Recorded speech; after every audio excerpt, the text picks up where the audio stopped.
Hi, welcome back to Mighty Little Green Machine.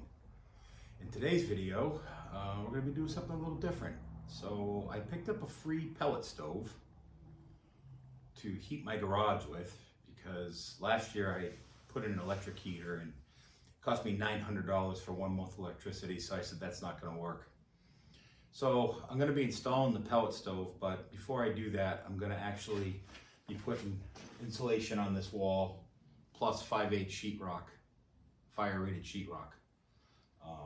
Then I'm going to install it. And I'm also going to be building a workbench because I moved a shelf out of here. You guys have watched enough of my videos to see what a mess my garage has been. It's time to fix that. Plus, I have to get my wife's car in the garage for the winter, so let's get started. Okay, so the first thing we're going to do is insulate these walls. Unfortunately, because this house is so old, it's 2x4 construction. So I'm only going with an R13, which is made for 2x4. Which is a little bit better, but nothing I can do. It'll still make a big difference because what I'm going to end up eventually doing is insulating the whole garage to keep it warmer in here. My hope is that I can maintain like a 50-degree temperature without burning all that much pellets. Oh, nail, great.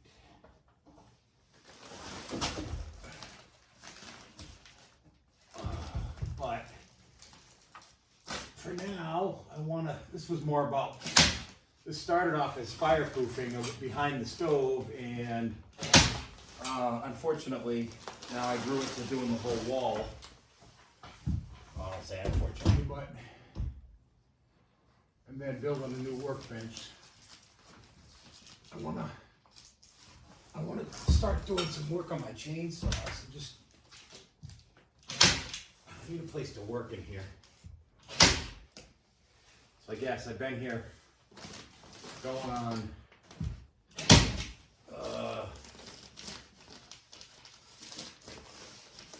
going on 2 years now. Well, yeah, and I'm just now getting to all this stuff, but we renovated the whole house and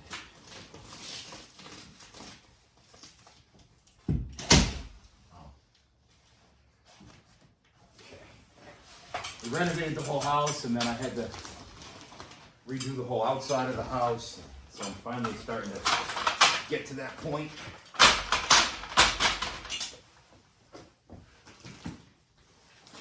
Using a Milwaukee's battery operated staple gun. I love this thing. Seems like I always struggle with staple guns. But this thing just makes it so simple. A little push of a button, instant staple.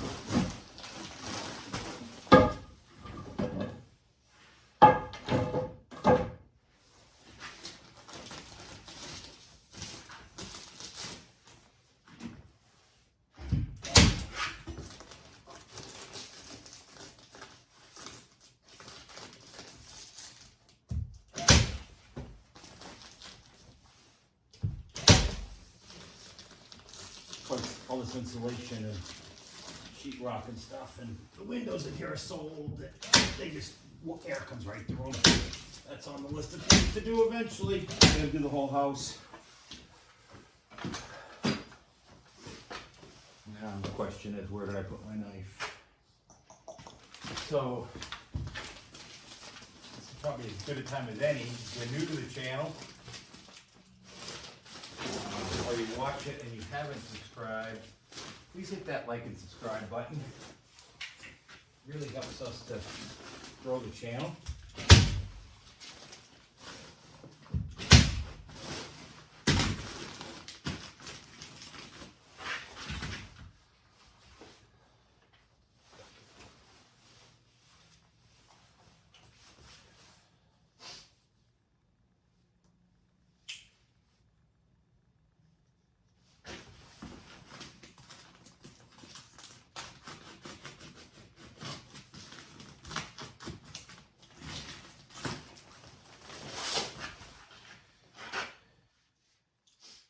I'm going to tell you, I'm not looking forward to picking up the 5/8 sheetrock by myself. Not fun.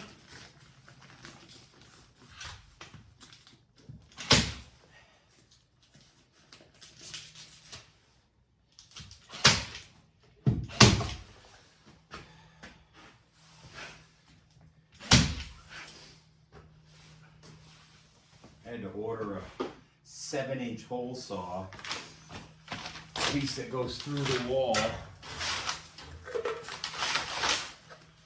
for the stove. It's 7 inches, and then it's only a 3-inch pipe inside. But so I ordered a 7-inch hole saw on Amazon so I can do a clean hole through the house and get that done. I'm hoping that it's gotten really cold here. I'm hoping that I don't break the siding.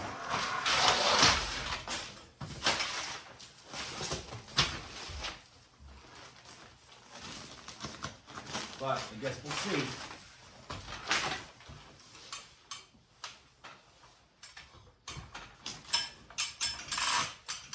I wasn't really going to do this much of it originally.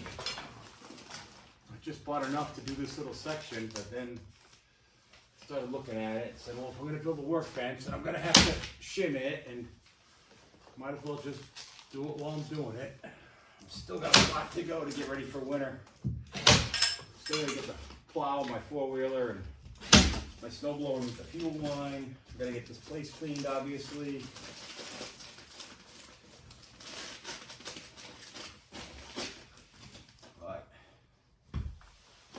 Gonna try and get it all done this week. I actually went yesterday and quoted out 2 more jobs and got both of them, so I gotta do that next week. I'm on vacation for my real job, so Thanksgiving.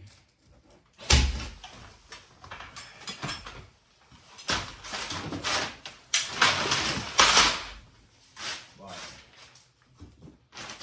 gotta keep me busy. Unfortunately, I gotta brush hog about 5 acres or 6 acres on Monday, and it's supposed to be 37 degrees.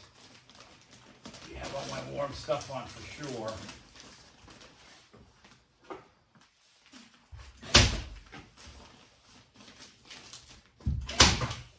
Somewhere along the way, I lost I had a nice warm full outerwear thing that I lost. I gotta get another one.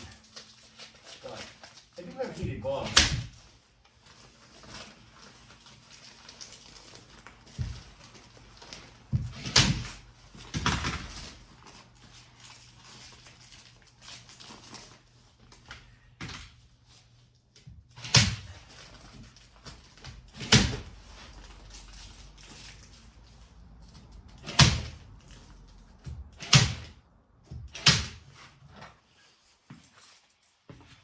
Okay, so I cheated a little.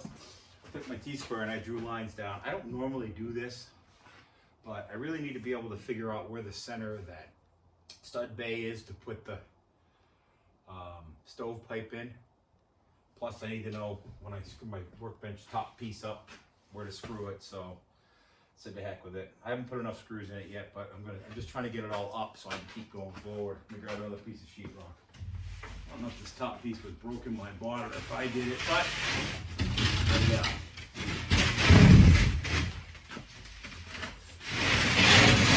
Doesn't matter, I'm just gonna put it at the top. It's just the garage anyway. I stepped on it.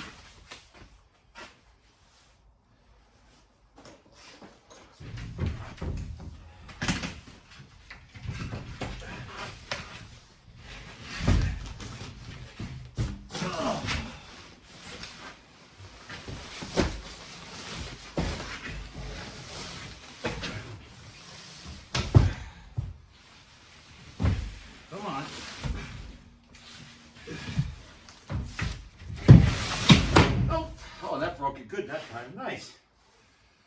Ay, ay, ay. Almost had it.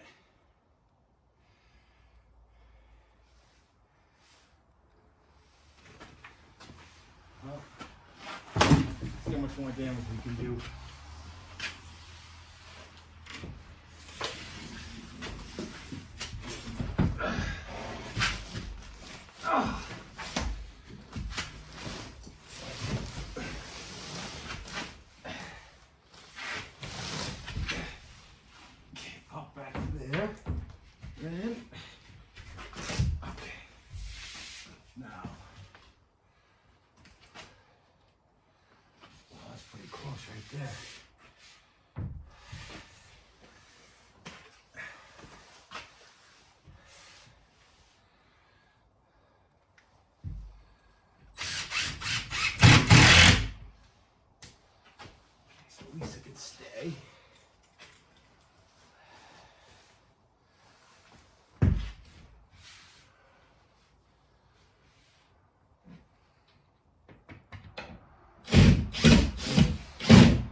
Funny thing is, I'll probably never get more screws than this. I say that I'll go back and put more in, but I probably won't. So I gotta get my roto zip, because what I'm gonna do is set this board in place and then roto zip out the window.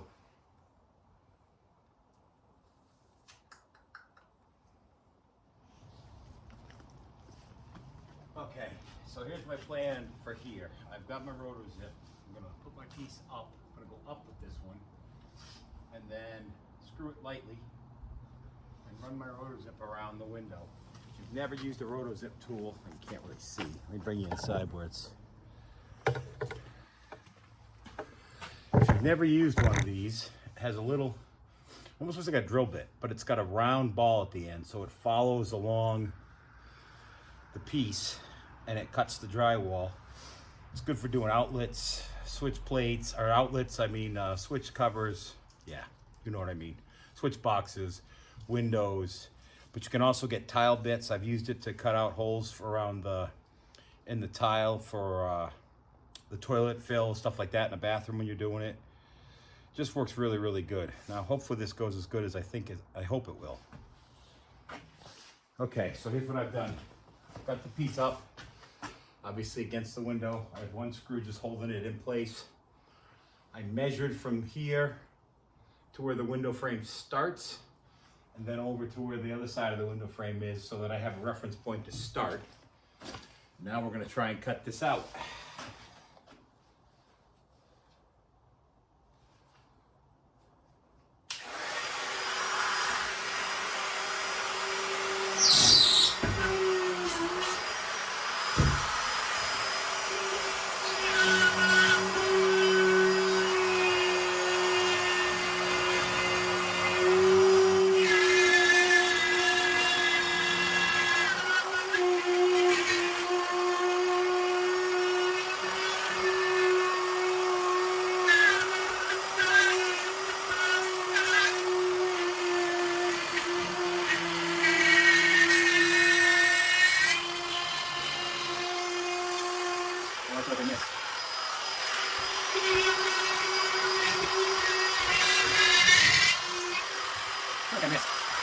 Let's see.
Missed a little, but not horrible.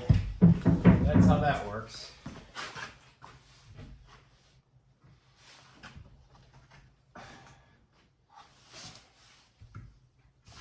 Oh, nothing like a little sheetrock dust to make you happy. Okay, so all the sheetrock's up, or as far as I'm going to do for now.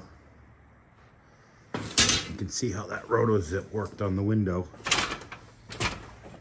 Other than a couple of little misses, and that's my fault. Does a nice job. So now I'm going to start building my workbench. And the way I build my workbench is I screw boards to the wall and then build off of that. I don't build it so I can move it. But I did want to tell you a little something funny. So this is the pellet stove that I was going to install that I got for free.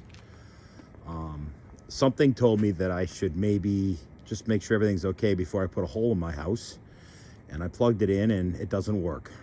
Now, I could probably fix it. There's not a lot to them, but I didn't pay anything for it. I'll end up making a little money off it on scrap metal now, so I'm looking for a different one. But most of these have different levels of vent. So if I had drilled the hole in my house, I'd have to put another hole in my house. So I'm glad that I don't know what even possessed me, but I'm like, you know, we should probably try this. So maybe that's a good lesson. Make sure when you do something like this, you try it. So this will go down on my scrap metal pile for when metal comes up in price. And I'm working on getting another one. But let's get a workbench built. I'm gonna make the workbench 8 feet long, which happens to be the length of plywood. So I'm gonna start by putting 2 cleats on the wall, one for the top and one for a shelf. So what I did was, their 2x4s are about 8 feet, 96 inches. But I'm gonna put my end pieces on the ends instead of trying to toenail them so I can screw them in tight. So I want it to be end width 8 feet. So I took 3 inches off of each of the cleats. So a 2x4 is actually 1.5 inches wide. So I took 3 inches because that's 2 end pieces, which should give me the final 8 feet. Okay. So the top one's in. Got the first screw in on the shelf one. I'm wondering, I want to take a measurement. I'm going to get this up and take a measurement because I want to be able to put my welders underneath there for now. Got to order carts for them, but let's get this one up and take some measurements.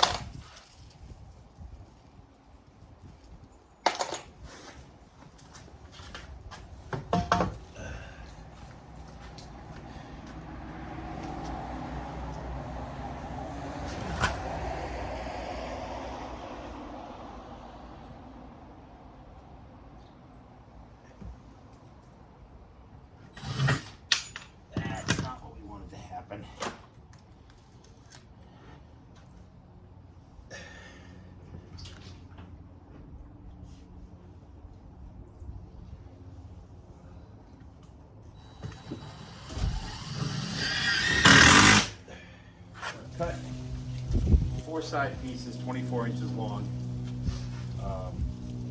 because obviously the workbench is going to be 24 inches. That way I can get 2 pieces of top out of a 48-inch sheet. And I didn't have to account for the other 2x4 here because I did it on the back wall. So this is exactly 24. My next front one will come here. Then I cut my legs, which I'm going to use 2 2x6s for each leg. So, why do I feel like you're short? Okay. Now I'm going to level this, screw my legs in. And then that'll have support that way, or screw this part of the leg in. I'll do the other side, then I can cut my 2 front pieces, get those in, put the rest of the leg in, and probably before I put a middle support, I will get my plywood in so I can get around everything. But we'll get to that in a minute.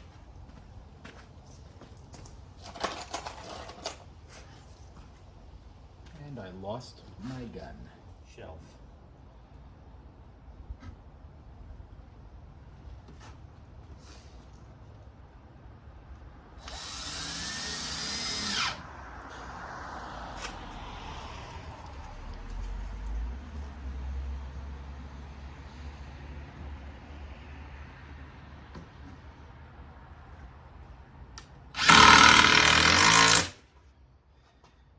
Already it's becoming stiff. So I'll shut this off while I put some more screws in and we'll go to the other side. Okay, so got the sides on and the leg. You can see how sturdy this is already. Now on this leg, I had to cut this a little bit.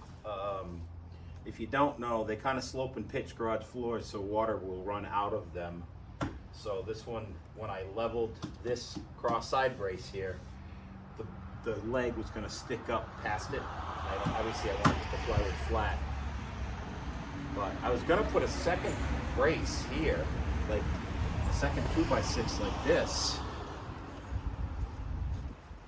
But this thing is very much strong enough, and I want to have some more strength for the shelf to sit on. And I really don't want the legs on the outside, although that would make my life a lot easier. But the problem is space. I need to keep this thing as tight as I possibly can. So that's how we're going to leave it for now. So now I'm going to cut the two front pieces. So this is kind of what happens when you don't have any plans on paper. Rushing along, cut these to their 93 inches. I put it up and I'm like, why is it too short? You look, that's even on the other end. It's because it's supposed to go on the inside.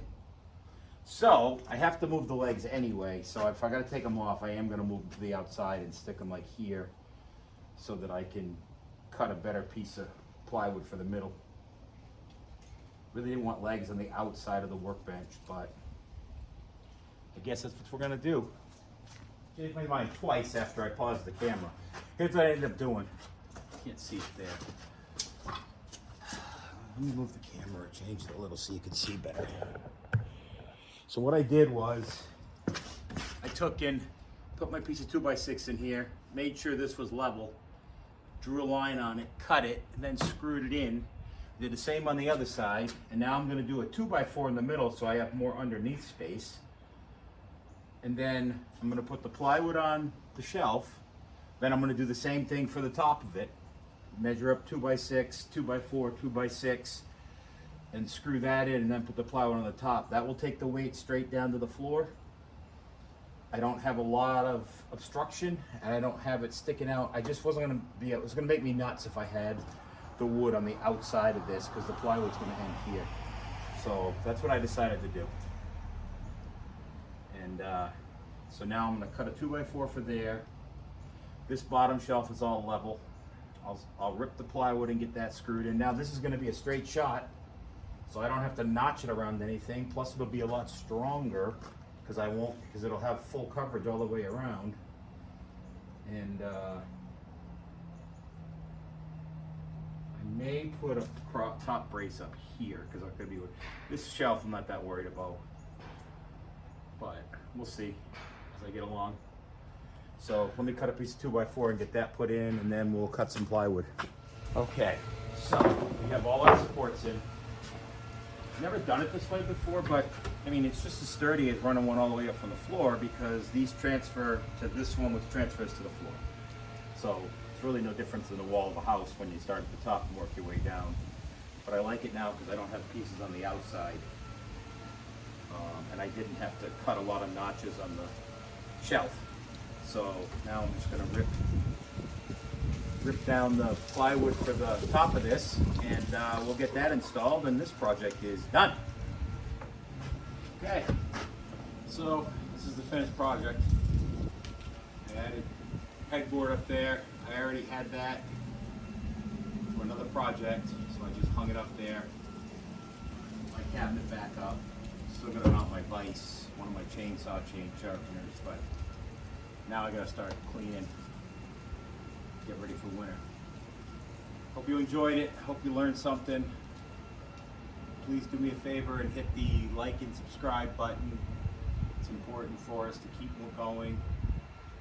And I will see you next time. Thanks for watching.